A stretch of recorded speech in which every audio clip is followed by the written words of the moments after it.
Okay, now we're going to talk about direction angles. Okay, so as it states here, a way to specify the direction of a vector. Of course, they're just calling this vector v. So a way to specify its direction is to state what's called its direction angle.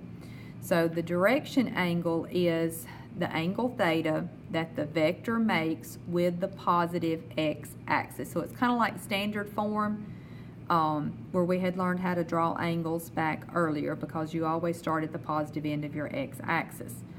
The horizontal component of the vector is the magnitude of the vector times cosine theta, and the vertical component is the magnitude of the vector times sine theta. Okay, so just kind of a picture here that describes this a little bit. So if this is our vector here, and you're asked for the direction angle of this vector, as it states that it has to be the angle that is made with the positive x-axis. So that would be, of course, here's your positive x-axis, so that would be the measurement from here to here. So you're starting here and you go around until you get to that vector, and that's going to be your direction angle. Okay, so like if it happened to be over here, my angle happened to be over here somewhere in the second quadrant, then this direction angle would be the measurement from here to here. Okay, now like I said, the components are going to be the horizontal component and the vertical component. So as it has stated again, this is the horizontal, so that's like your first component here when you're looking at it in the component form. And then your vertical component involves the sine, so that's going to be the second part of your component. Okay, so the way you can use this, it says to find the components of the vector v with direction angle of 115 degrees and a magnitude of 6.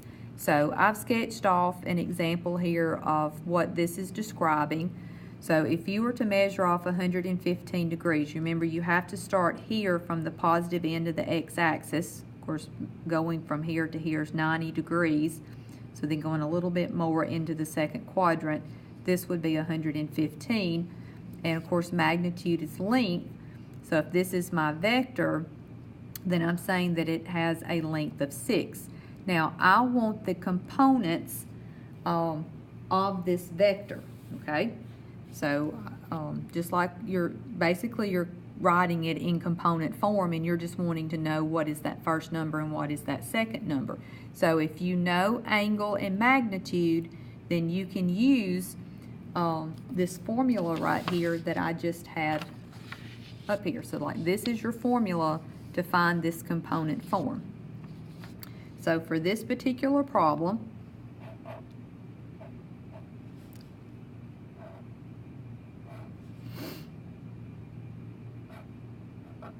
I'm just writing down my formula again here.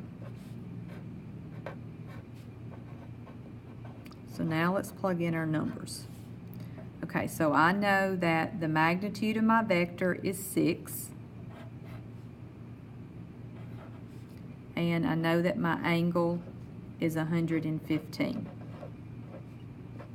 Okay, again, magnitude of my vector is 6 times sine of my angle.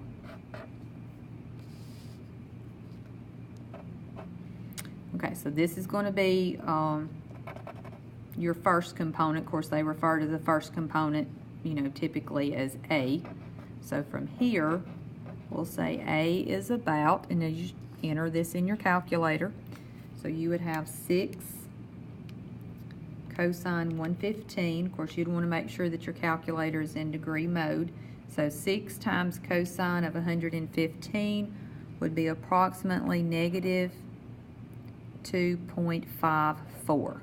So this would be the first component of this vector. And now here, this would be referred to as B. They always use B, to represent the second component.